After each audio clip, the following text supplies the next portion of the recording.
Hello, beautiful people. Welcome to another episode of The Calvin Show. I'm Calvin, and let's get this show inaugurated.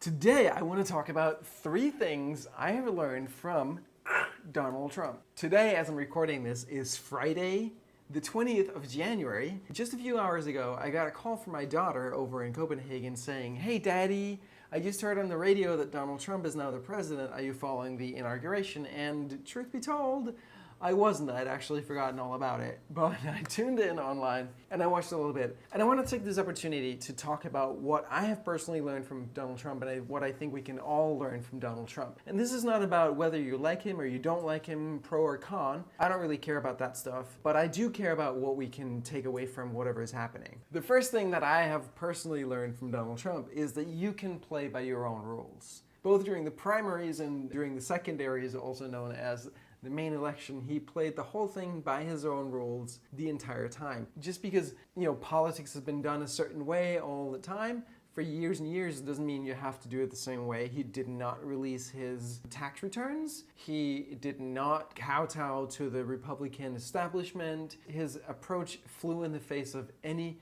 kind of common wisdom about how it's done. And I think that's important for all of us in terms of all of the things that we want to do in life. No one says that you have to play by the industry rules and by the way that it's typically done. We project an image out into the world of something, then you get other people to reflect that image back to you. Very soon you've got like millions of people actively, possibly unintentionally, possibly unconsciously manifesting for you. Like the whole idea of a President Trump, he got so much attention and so many people talking about, well, he could become president and President Trump and all that stuff.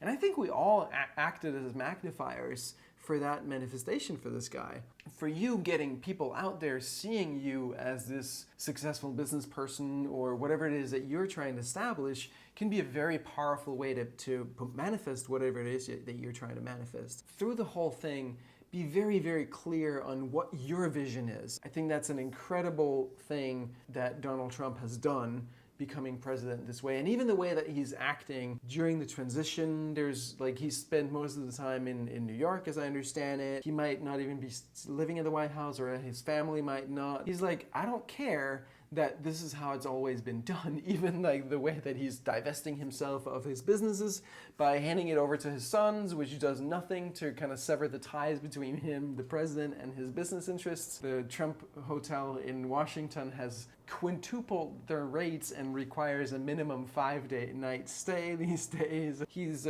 totally profiting from the presidency, and people said that you weren't supposed to do that, but he just plays by his own rules, and so far no one's been able to stop him. Even the fact that he stages a press conference with what looks like, stacks of clean white printer paper as a prop to illustrate some point, as far as I know, hasn't been done by a president of the United States before. So my point is just that you can choose to play by your own rules. The second thing that I've learned from Trump's victory to become the 45th president of the United States is to reveal myself. He has clearly, throughout the process, revealed himself, and very often he's revealed himself to be quite revolting. That's an important point. Like, a lot of people who voted for Trump don't agree with all of those things, don't agree with everything he's saying. Well, he's saying a lot of things, and he's saying a lot of contradictory things. The way I see it is people sense that he's not filtered. I mean, it's pretty obvious that he's not filtered. I wouldn't say he's speaking the truth, because I think he is speaking the truth in a certain way, because he's speaking whatever he believes to be the truth in the moment. My point is that he's very revealing. Like, he runs his own Twitter account versus most other politicians will have a team, and they will all be like vetting it and be like, no, we can't say that. That might offend these people or these people. And it all becomes this thing by committee, and it all becomes so bland and toothless. We're all tired of that way of being spoken to. We don't consider it to be real, and we don't really engage with it. It doesn't connect. And I think it's important to see here that you can reveal yourself. Even when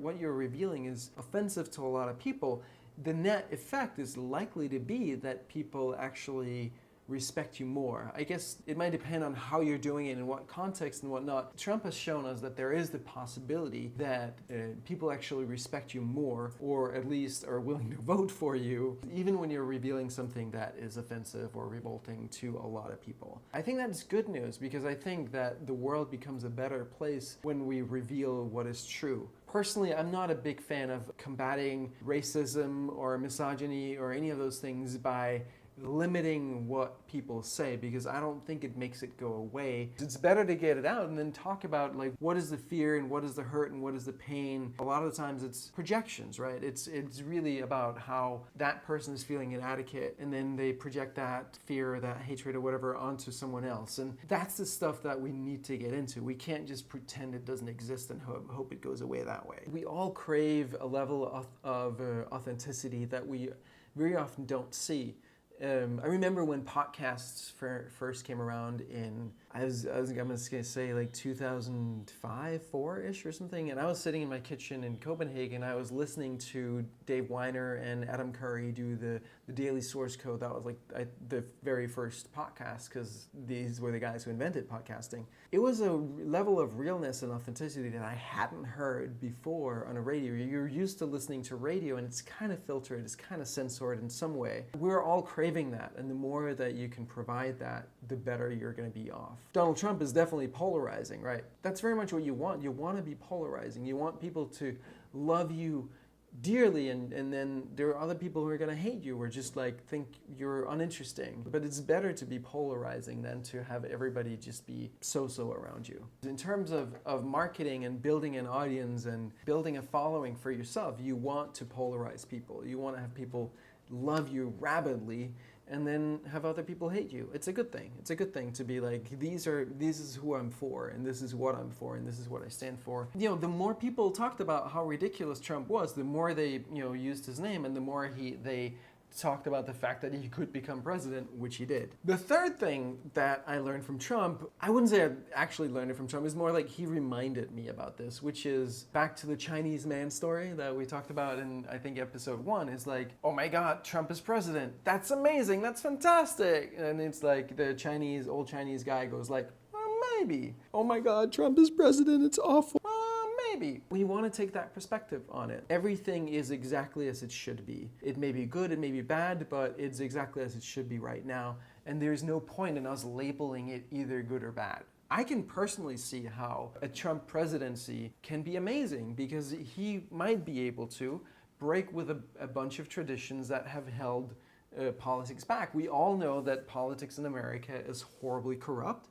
We all know that the middle class has been shafted for decades.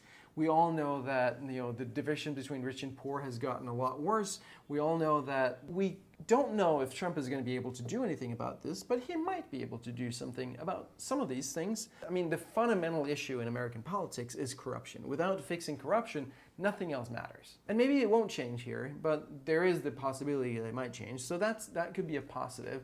I can also see plenty of negatives in a Trump presidency. The bottom line is that I don't know.